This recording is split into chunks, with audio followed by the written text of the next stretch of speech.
কি খেলাটাই দিলেন প্রফেসর মোহাম্মদ ইউনূস।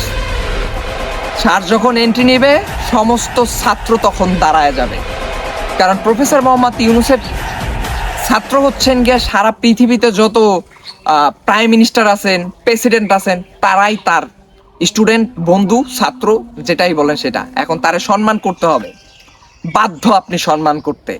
হ্যাডামি সবখানে চলবে না। এটাই হচ্ছে প্রফেসর মোহাম্মদ ইউনূস। এখন কি বুঝলেন আপনারা দাদা বাবুরা, ও দাদা ও বাবুরা, কি বুঝলেন? প্রফেসর মোহাম্মদ ইউনূস রাজনীতি বুঝে না, ভাজা মাছ উল্টাই খাইতে পারে না। 84 বছর বয়স, সে কি করবে? হ্যাঁ, আরে দাদু, 84 বছরের জ্বালাই তো আমরা সামলাইতে পারতেছেন না। হ্যাঁ, আপনারা বিরাট বড় কূটনীতিবিদ হয়ে গেছুন, বিরাট বড় কূটনীতিবিদ হয়ে গেছুন। তো এখন দেখেন ক্ষমতা, দেখেন ক্ষমতা, এটা হচ্ছে গিয়ে ক্ষমতা, পাওয়ার, এইটাই হচ্ছে অথেন্টিক পাওয়ার। হ্যাঁ, এটা দেখানোর কিছু নাই। মানুষ সম্মান এমনি এমনি করবে, ঠিক আছে? গালিচা এমনি এমনি বিছাইবে, না হয় গালিচা ছাড়া সম্মান না থাকলে ওই ঘাসের উপর দিয়ে দৌড়ে যাওয়া লাগবে, গালিচার উপর দিয়ে হাঁটা লাগবে না। হেটারে বলা হয়েছে পা চাটা, গোলামি করা, ঠিক আছে? এটাই হচ্ছে গিয়ে রাজনীতি।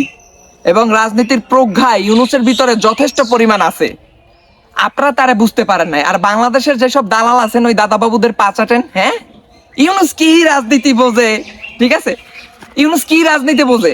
ডক্টর মোহাম্মদ ইউনূসের ফ্রেন্ড কেডা, এটা বুঝছেন? আর আপনাদের যারা, আপনারা যাদের গোলামি করেন তাদের ফ্রেন্ড কেডা? ডক্টর মোহাম্মদ ইউনূসের ফ্রেন্ড হিলারি ক্লিনটন, হিলারি ক্লিনটনের husband Bill Clinton. Hillary Clinton একজন অন্যতম রাজনীতিবিদ, ও পররাষ্ট্র সচিব ছিলেন আমেরিকার মতো জায়গায়। হ্যাঁ, তাদের ফ্রেন্ড সার্কেল হচ্ছেন গিয়ে ডক্টর মোহাম্মদ ইউনূস। সে রাজনীতি বুঝবে না। আর আপনারা বাংলাদেশে বৈশা বৈশা 15 বছর বুয়া ইতিহাস বইরা আপনারা বিরাট বড় খেলোয়াড় হয়ে গেছেন রাজনীতির।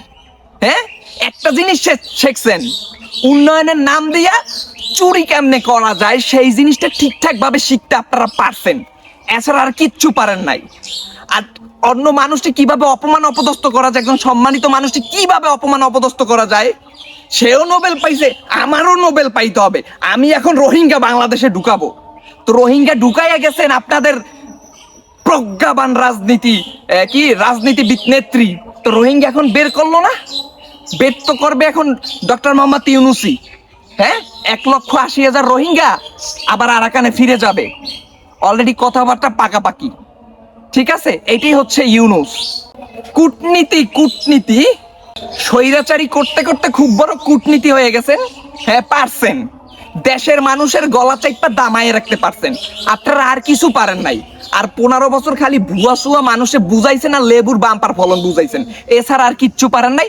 আর পারছেন ওই গ্রামগঞ্জের মানুষে মনে করেন ওই দলের পিছনে দৌড় খাওয়াইতে 10টা 50টা 100টা দেশে, এরা আবার বৈশা বৈশা এরকমের হুগনা পাতা ডইল্লা ডইল্লা বৈশা বৈশা সুন্দর মতো ওই বাগান সাগানে বৈশা ওই মানে পিনিকে ধোয়া উড়াই দিছে। এখন বুদ্ধি শুদ্ধি সব ওইদিকে গেছে। কিছু কিছু আবাল আছে যারা বলে ভারত থেকে পণ্য আমদানি করে পাকিস্তান দিয়ে ঘুরাইয়া আনে। এটা কোন লেভেলের আবাল এবার চিন্তা করেন। আরে বেটা, ভারত আমাদের পণ্য দেবে, ওরা পণ্য দিতে বাধ্য, ভারতরে আমাদের দরকার নাই, এটা সাধারণ একটা মানুষও বুঝবে।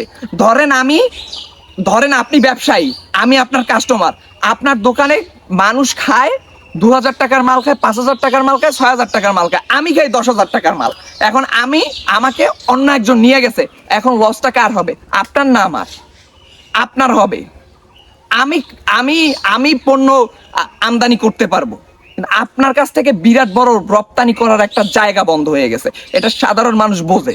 আর আমরা এই ভারত থেকে যদি মাল আনি, ওইটা কিন্তু তেজপাতা দিয়ে আনি না, একদম করকরা টাকা দিয়ে আনি। তো 15 বছর কি দেশে টাকা নেছে করকরা, আর মাল দেশে কি পচা, এইটা দেশে। এখন আর এইটা সুযোগ নাই। ব্যাংককে গিয়া তো কি অবস্থা করছে এটা তো দেখছেন। এখন বলি প্রদ্যুৎ মাণিক্য, হ্যাঁ, মোথা পার্টির নেতা, মেঙ্গির পুত, সিটং ভাঙবিয়া, আইসো ভাঙতে আইসো। তোমার যে বস আছে, তোমার যে আব্বা আছে, আব্বা মুদি তুদি, এই মুদি তুদি দেখছো দাঁড়ায় কেমনে কি করছে, এইটাই বুঝে নিও। এইটাই হচ্ছে রাজনীতির কূটকৌশল, ঠিক আছে? এই 1 মিনিট পরে ঢুকছে, সবগুলা দাঁড় করাই আছে, বুঝাই দিছে যে আমাদের এরকম মুদি চুপ দরকার নাই। আমাদের মুদিচুর দরকার নাই, ওদের আমাদের প্রয়োজন। ঠিক আছে বাবুর, এটা বুঝা নিতে হবে। আর রাজনীতি শিখাই আইসো না ইউনুসরে, ডক্টর ইউনুসরে রাজনীতি শিখাইতে আইসো না। সে তোমাদের থেকে ইন্টারন্যাশনাল মাঠে বড় খেলোয়াড়, সে ছোট মাঠের খেলোয়াড় না, এটা সেও বলছে, এটাই বুঝা নিও। আর এই ক্ষমতা পাইয়া এরপর হচ্ছে পাওয়ার পাওয়ার, পিছনে পুলিশ আর সেনাবাহিনী নিয়ে পাওয়ার পাওয়ার, আমার চাই পাওয়ার। পাওয়ার এখন কই গেছে? হ্যাঁ, পাওয়ার এখন কই গেছে? দাদার দেশে গিয়ে এখন পাওয়ার এরকম এরকম করে। এটাই বাস্তবতা। ক্ষমতা কারোর জন্য কখনো চিরস্থায়ী না। অতএব করলে দেশের জন্য, কল্যাণের জন্য কিছু কাজ করলে মানুষ মনে রাখবে। আর এইসব ভাওতাবাজি বন্ধ কইরা, ওই পার্শ্ববর্তী দেশের দালালি না কইরা, পাচাটাচাটি বন্ধ কইরা আমাদের দেশের কিভাবে উন্নয়ন হবে, কে আমাদের দেশের জন্য কাজ করবে, এইরকম মানুষকে আমাদের কি করতে হবে, পরবর্তীতে রাষ্ট্র ক্ষমতায় বসাতে হবে। উল্টাপাল্টা মানুষ বসাইয়া দেশটারে কয়েকজন মানুষ লুইট্টা পুইট্টা খাইছে। এই দেশের কোটি কোটি মানুষের টাকা মাত্র কয়েকশো হাজার মানুষের পকেটে। হ্যাঁ, এইটাই হয়েছে অবস্থা।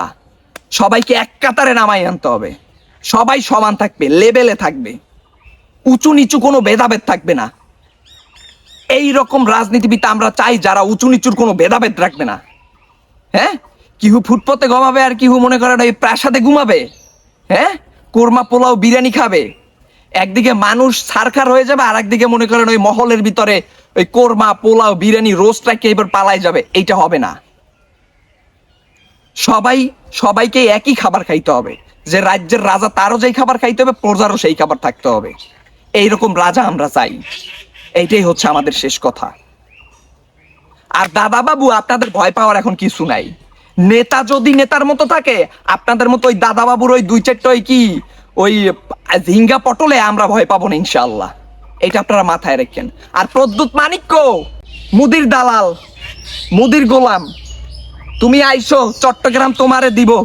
চট্টগ্রাম তোমার বাবায় জন্ম দিয়ে হয়ে গেছে, তোমার মায়ের পেট থেকে বাইরেছে না তোমার ছোট ভাই, তুমি আইসো নিতে। আন্দাই দিব না চট্টগ্রাম।